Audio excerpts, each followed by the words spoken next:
በስመ አብ ወወልድ ወመንፈስ ቅዱስ አሐዱ አምላክ አሜን። ሰላም አምላክ ምሳኹም ይኹን። ክቡራት ኣሕዋትን ሓትን ተኸታተልቲ ተዘከረን ዩቲዩብ ቻናል ከመይ ውዒልኩም? ኣነ ሰላም እግዚአብሔር ይመስገን።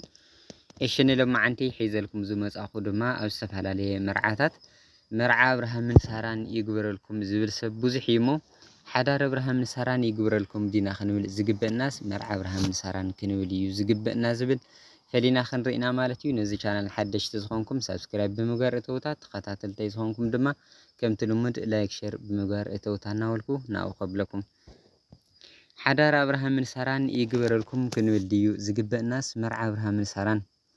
ኣብ ብዙሕ መርዓታት መርዓ አብርሃምን ሳራን ይግበረልኩም ኢሎም ዝምርቑ ብዙሓት እንትኾኑ እዚ ግን ካብ ምርቃነቱ ናብ መርገም ዝቐረበ መሲሉ ይስምዓኒ።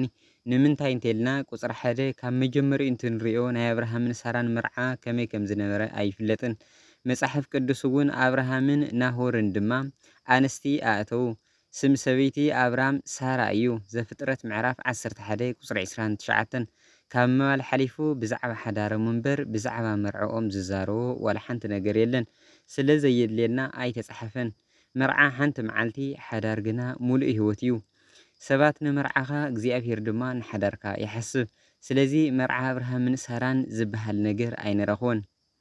ካልኣይ መርዓ አብርሃምን ሳራን ስምረት ኣምላኽ ዘይነበሮ ጎይታ ዘይባረኾን ገና ኣብ ኣምልኮቶ ጣዖት እናሃለዉ ዝተፈጸመን እዩ። አብርሃምን ሳራን ጣዖት የምልኹ ኣብ ዝነበሩሉ እዋን ቅድስናን በረከትን ኣምላኽ ምስኦም ስለ ዘይነበረ እታ መርዐኦም ብጣዖታት እምበር ብጎይታ ዝተባረኸት ኣይነበረትን። አብርሃም ገና አብራም ሳራ እውን ሶራ ተባሂሎም እናተፀውዑ እናሃለዉ ገና ከይተባረኹ ኣምላኾም ከይፈለጡ ዝገበርዎ መርዓ እዩ። ድሕሪ ግዜ እዩ ናይ አብርሃም ልቢ ርእዩ ባዕሉ ጎይታ ዝተገለጸሉን ካብ ጣዖት ኣምልኾ ካብ ዓዱን ቤተሰቡን ንኽወፅእ ኣዚዙ ዝባረኾን። እግዚኣብሔር ድማ ንአብራም በሎ ካብ ምድርኻን ካብ ኣዝማድካን ካብ እንዳ ኣቦኻን ኣነ ናብ ዘርኤካ ምድሪ ኣቢልካ ውፃእ። ንዓብዪ ህዝቢ ክገብረካን ክባርኸካን ከኣየ ንስምካ እውን ከዕብዮ እየ ንበረከት ድማ ክትከውን ኢኻ። ዘፍጥረት ምዕራፍ 12 ቁፅሪ 1 ክሳብ ቁፅሪ 2 እሞ ደኣ መርዓ አብርሃምን ሳራን ይግበረልኩም ምባል ደኣ ካበይ መፀ? መንከ ምሃረና። ስለዚ ምረቃን ተደሊና ናይ አብርሃምን ሳራን ሓዳር ይግበረልኩም ኢልና ክንመርቕ ይግባእ። ንምንታይ እንተኢልና ቀዳማይ መፅሓፍ ቅዱስ ብዛዕባ አብርሃምን ሳራን ሓዳር እምበር መርዓ ስለ ዘይነግረና። ካልኣይ አብርሃምን ሳራን እነመስግኖምን እነድንቆምን ብመርዐኦም እንተይኮነስ ብሓዳሮም እዩ። እዚ ድማ ጎይታ ዝባረኾን ኣብ ማእኸሎም ድማ ብድኽነትን ብመከራን ዘይከሰመ ሓያል ፍቕሪ ብምንባሩ እዩ። ሳልሳይ ጎይታ ንአብርሃምን ሳራን ዝሃቦም ውላድ ድማ ይስሐቅ ስለ ዝኾነ ንኽሕረድ ክሳዱ ዝህብ ናይ ክርስቶስ ምሳሌ ዝኾነ ቅዱስ ውሉድ ነይርዎም።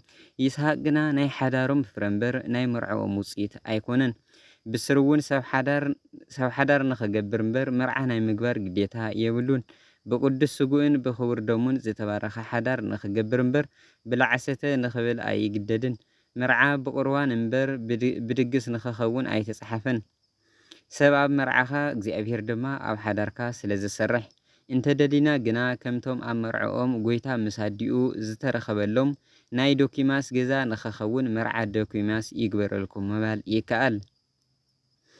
ኣብ መወዳእታ ናብቲ ሕጋዊ ሓዳር ብቁርባን ዝኣተኹም ንኹልኹም ኣቐዲሜ ናይ አብርሃምን ሳራን ሓዳር ይግበረልኩም መርዓኹም እውን መርዓ ቤተ ዶኪማስ ይኹነልኩም ክብል ይፈቱ። ወስብሃት ለእግዚአብሔር ልዑል ወለወላዲቱ ድንግል ወለመስቀሉ ክቡር አሜን።